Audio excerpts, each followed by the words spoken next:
गंजाम जिला हिंजिली थाना दयापल्ली ग्रामर 2012 मसीहार एक हत्या मामलार चूड़ांत राय गतकाली प्रकाश पाई। छत्रपुर अतिरिक्त जिला तोरा जज प्रदीप सामल ए मामलार विचार करी 8 अभियुक्तों को दोषी साब्यस्त करछन्ती। साक्ष्य प्रमाण को भित्ति करी 8 जन अभियुक्तों को आजीवन सश्रम कारादंड में दंडित करछन्ती कोर्ट।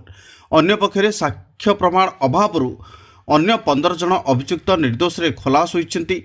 सरकार पक्षर क्याडर अतिरिक्त पीपी निहार रंजन जेना मकदमा परिचालना करथिबा बेले सरकारी वकील प्रदीप पाढ़ी और गंगाधर पंडा सहयोग करथिले।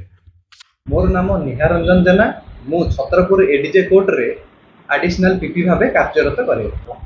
20/2/2012 शिवरात्रि थिबा जोगु गोटे गोष्ठीर लोक दयापल्ली ग्राम रे थिबा शिव मंदिर रे राति 9टा समय रे साजसज्जा रे व्यस्त थिले। ठीक सही समय रे आसामी कैलाश दास जे कि अन्य गोष्ठीर लोक डेकोरेशन सिस्टम को नहीं सेमानंकु अभद्र भाषा रे गाली गुलज कला। ए नहीं आर गोष्ठीर लोक प्रतिवाद करथिले। आ प्रतिवाद करिबारु से चली गले।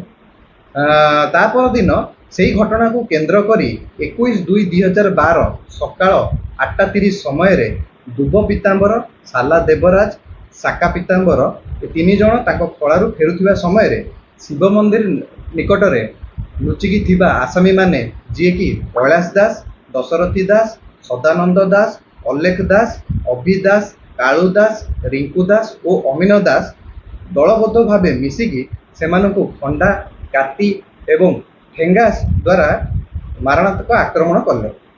ठीक सही समय रे ग्रामवासी घटनास्थल रे पहुंची जाइथिबारु आसामी माने चली जाइथिले। एहा परे हॉस्पिटल रे चिकित्सा होउथिबा समय रे साका पीतांबर मृत्युवरण करथिले।